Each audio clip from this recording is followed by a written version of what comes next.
but He is not distant or detached from His creation. God is actively present in every part of the universe, and especially in the lives of His people. His presence is not far off. He is involved, near, and working within the world to accomplish His purposes. He is both transcendent beyond the creation and immanent within creation, a God who is both with us and beyond us.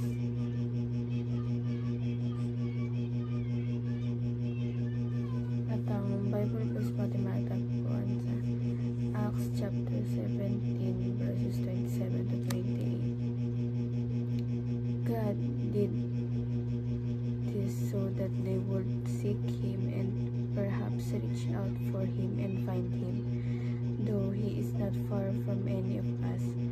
For in Him we live and move and have our being. As some of our own poets have said, we are His offspring. Upang kanilang hanapin ng Diyos at baka sakaling siya'y maghilap nila at siya'y matagpuan. Bagamat hindi siya malayo sa bawat isa sa atin, sapagkat sa Kanya tayo nabubuhay at kumikilos, at nasa Kanya ang ating pagkatao.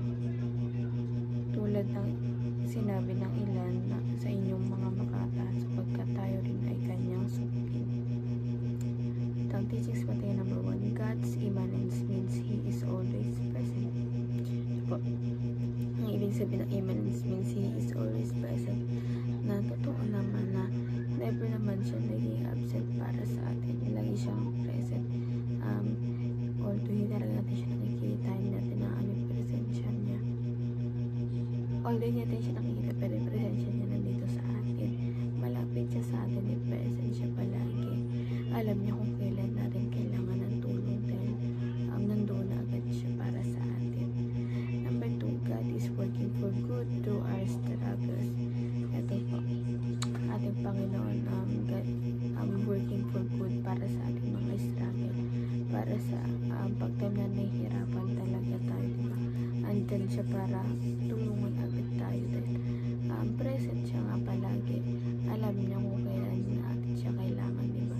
Kaya minsan kahit di na natin siya, kahit di natin hingin, natulungan niya tayo, nagpupusa siya kasi present siya, nakikita niya kung ano nangyayari sa buhay natin. And number 3, God invites us to live in communion with Him. Ito po, gusto niya, yung parang nakikipag-isa tayo sa ating Panginoon, gusto niya, diba? Parang, dapat kasi may time tayo sa ating Panginoon, diba? Sa tahimik na lugar or sa kwarto natin, ilak natin yung pinto, kausapin natin siya, diba? Parang, 1v1 talk tayo sa ating Panginoon, sa tahimik na lugar, doon tayo makipag-usap sa Kanya, ganun, para masabi natin kung anong gusto natin sabihin para sa Kanya. And the application naman po, paano ito para apply sa ating buhay? Trust God at all times. Ito po na parang magtiwala na, bigyan natin ng tiwala kung gusto natin magtiwala sa lahat ng bagay. Huwag natin magtiwala sa tao, magtiwala na lang tayo sa ating Panginoon dahil dito hindi tayo magsisisi, diba? Walang doubt dito sa panitiwala pag sa Kanya kasi alam natin secure tayo sa Kanya. Number 2, thank God in all circumstances. Pasalamatan natin ang ating Panginoon sa lahat ng aspeto ng bagay, dahil ultimo na pili natin nakakasama para sa atin. Magpasalamat natin yun dahil may purpose ang ating Panginoon na hindi talaga tayo napapasama dahil sa ikabubuti pa natin yun. Dapat lagi tayo may bright side sa lahat ng bagay. Huwag natin tignan siya sa parang negative side. Lagi natin tignan siya sa bagay na sa bright side niya dahil